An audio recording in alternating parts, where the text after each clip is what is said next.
Today we're unboxing a new e-bike. This is the Biktrix Juggernaut Hub Duo. This is one of those massive accelerating models. We have a pretty sweet setup here. This bike is the same giant group as the Nairica, Cobra Pro, Add Motor Waltane M5600, only hub driven versus the mid-drive. Biktrix also has similar mid-drive model that we'll test by the end of this month and compare. Last year I asked Hemiway to swap the Cobra Pro to 26 by 3-inch tires to save weight, reduce contact surface patch, and increase range and speed. Hemiway refused to go that route. This Duo Hub version, besides going 3 inches, also increased to 27.5 inches tire size, which changed and improved the handling and the bike performance overall. This feels like a hybrid that is awesome on pavement and does so well off-road.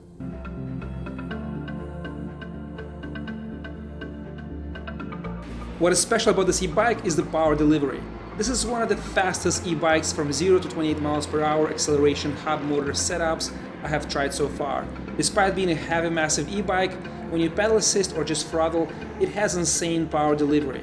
It is advertised 80 Nm torque, but feels so much punchier and more powerful. Let's jump right into the specs so you can see what I mean.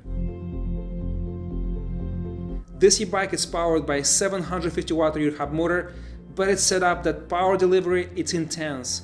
The cool part of this e-bike is that we have a cadence and a torque sensor. This e-bike engages fast, but the power delivery, it's not pushing you off the bike. It's intuitive, and it's so fun to accelerate and ride this e-bike. We have a 52-volt system, and we have several options here. You can choose 14 amp hour, 17.5 or 21 amp hour battery capacity. You can also add an external battery and get over 100 miles in range. Frame. After riding this bike for 3 days straight, I like the comfort. You have a more straight position, and these 27.5 inch tires make the ride even more softer, even more comfortable. We have aluminum alloy frame, maximum capacity 330 pounds, but this bike I'm sure can handle higher load capacity. The bike weighs about 70 pounds, and I have 14.4 amp hour capacity battery on this frame. The wheelbase is 1230 millimeters, so it's a longer frame, but it's symmetrically well balanced and looks beautiful, also comfortable. We have this pivot here by the handlebars, which allows you to adjust the angle and gives you a more custom posture fit. The bike is quick, has good top and acceleration speed, feels very nimble despite being big and heavy. Suspension is basic, we have preload and lockout adjustments. Suspension fork that you see on all other e-bikes between $1,000 to $2,000 price range. The front fork suspension is very smooth, good travel. I think if you add a seat post suspension, this model will be a completely different bike. It will feel so much better and more refined. The Add Motor and Cobra Pro have more expensive, more refined, more premium suspension. Design-wise, despite being a longer base, a bigger bike, it still looks pleasing and appealing. I like this blue paint, this Canadian flag, and the Duo logo. It's actually looking pretty cool and special.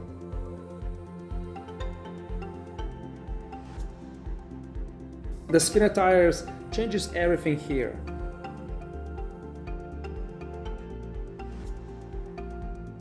Top speed. I was able to reach 25 to 26 miles an hour comfortably just on the throttle. If you pedal, you can get 27 to 28 miles an hour with more intense pedaling. We have a very compact console, we have 5 levels of assist, you can also use 0, and because the tires are so much thinner and because of the good ergonomics of the frame, it's easier to ride this bike with 0 assist as a regular bike and get speeds between 17 to 16 miles an hour without putting too much effort. Range. I have on this model 14.4 amp hour battery capacity, and I was riding fast on the 5th level and kind of recklessly, like really accelerating hard and pushing this bike really to the limit, and it is set up that it's fun to ride that way. And I was able to cover 32 miles in range. These results are insane compared to other bikes that are much smaller, much lighter, with bigger battery capacity that get you the same or less range from previous tests. If you ride outside the city on a continuous bike lane path or let's say road that doesn't require you to stop at lights every 50 to 100 yards, you'll get so much more range. I'm really impressed with the results. For this size and this weight, 32 miles, it's a lot. And when you go fast, they kind of vibrate a little bit, so it has to be tightened better.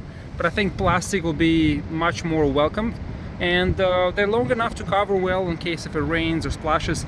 I would put here a small rubber piece just to, you know, have more coverage in case if you do deliveries and you're outside riding when it rains. But in the back it's plenty of coverage, and the same aluminum fender, better insulated here, so it doesn't make as much noise as the front one. And I think like plastic should be better here used, because there's so much you know, recycling that can be used, and we can save this for something else and use plastic, which will be lighter and will not make noise. 6.3, I have plenty of seat posts, and if I pull out, there's a little more here left, but I'm sure you can find aftermarket that's actually longer. So let's say if you're 6'5" or 6'8" or even 7 foot tall, you'll definitely be able to, you know, use this bike. This frame and the cranks are long enough, very comfortable posture, and this seat is very wide and big, so for long ranges this bike will be perfect. And I like the ergonomics. You know, laid back, a lot of your weight is in the back here, and the handlebars here, you have a pivot here to adjust the height, so you can adjust, you know, the way you like it and have more comfortable ride, which is good to have. And this frame is huge, guys. This bike is really big. These are 27.5 by 3 inches tires, so this will go pretty much over anything. And the benefit here is that by only having 3-inch, you can ride this in a city and not waste energy, less friction, less contact surface, and you can do well in a city on the road, also off-road. This bike handles amazingly well. The 1.5 inch extra size, you know, reduces the bumps and the vibrations so well. The rack here, as other racks, 25 kilograms weight limit, huge rack, and it's pretty solid. You can definitely put more than 25 kilograms here, and you have these hooks for the bungee cords to connect. We have a rear active brake light. Let me actually turn the bike. Oh, it's actually on. So when you press, it's engaging, which you should have, and then when it gets darker, we'll test the front light. Yeah, I like this bike, guys. It's so fast. The acceleration, 0 to 28 miles an hour, it's insanely fast. I think this is the fastest hub drive I have tested so far. Not in top speed, but in acceleration. Getting from 0 to 28 miles an hour, this one holds the edge. It's not super bright, but it's decent. And we have rear brake light, which is great. All right, let's see in the front. So guys, the light in the front is not that bright. It's like a barely tiny spot, and you can see it's very small and it's not that bright. It's more like a notifying light, so it's not completely dark outside, so probably if you're, say, in a trail, you'll see more of this light pattern, but still not as bright as it should be. The bike actually has very nice settings. I like the power, I like the design of the frame, nice glossy paint, good brakes, good console, right? I like the shifter in the back. The shifter, it's like, I wish I can see this on all electric bikes in this range and actually low range. It's actually awesome, looks cool, it's lighter, shifts well, but I'm not sure how, I mean, why they missed this small little thing. I mean, it's not important. You can get aftermarket light between like $30 up to $100, but still, like, it's a nice setup, has most of the things that I want to have on the bike, but like they missed the lights, which is, you know, not a big deal, but still important. So hopefully they can improve that. Now let's go over some cons or things I would like to see improved on this model. The wiring and the cable management needs some polishing. Look how messy it is here in the front.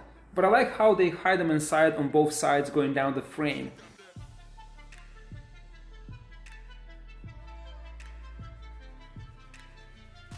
The grips are bad, comfortable but move around, especially when you push hard. Fenders are aluminum, noisy when you go off-roading, but more durable and longer lasting. Also heavier, long enough to cover the water splash, but I would choose plastic. The kickstand could be mounted closer to the rear axle, so when you push the pedals backwards, it does not catch the kickstand. We have the feature on this model that you have asked for. You can extend the range by adding additional battery packs. We have good quality components, shifting gears feels crisp and precise out of the box. The hydraulic brakes are awesome, and these bigger narrow wheels really make a big difference in riding. The rear hub and the axle are high quality. It has that super cool, crisp sound that you hear on the higher end bikes. Just look at this cool shifter. I would love to see this on more upcoming e-bikes.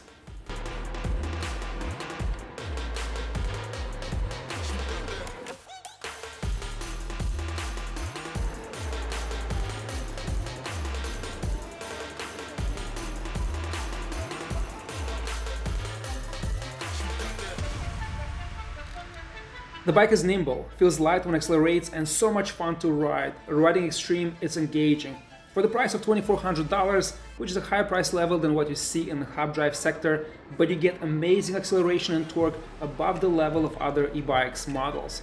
Great top speed, good quality parts, torque and cadence sensor which is big and way more superior in handling, feel, and acceleration compared to similar class 26-inch fat tire e-bikes I have tested so far. Overall, a much better package and justifies the price level. This model, it's so different and better in my opinion. When I first time jumped on this bike, it felt like I'm driving a mid-drive with the power output and pedaling feel. Guys, this was a review of the Biktrix Duo Hub version. I like the new changes. Bigger, thinner tires, better quality components, different approach to this e-bike segment. If you like this model and you find this video informative, make sure you hit that like button and share it. It really helps a lot. Thank you for watching and I'll see you next time.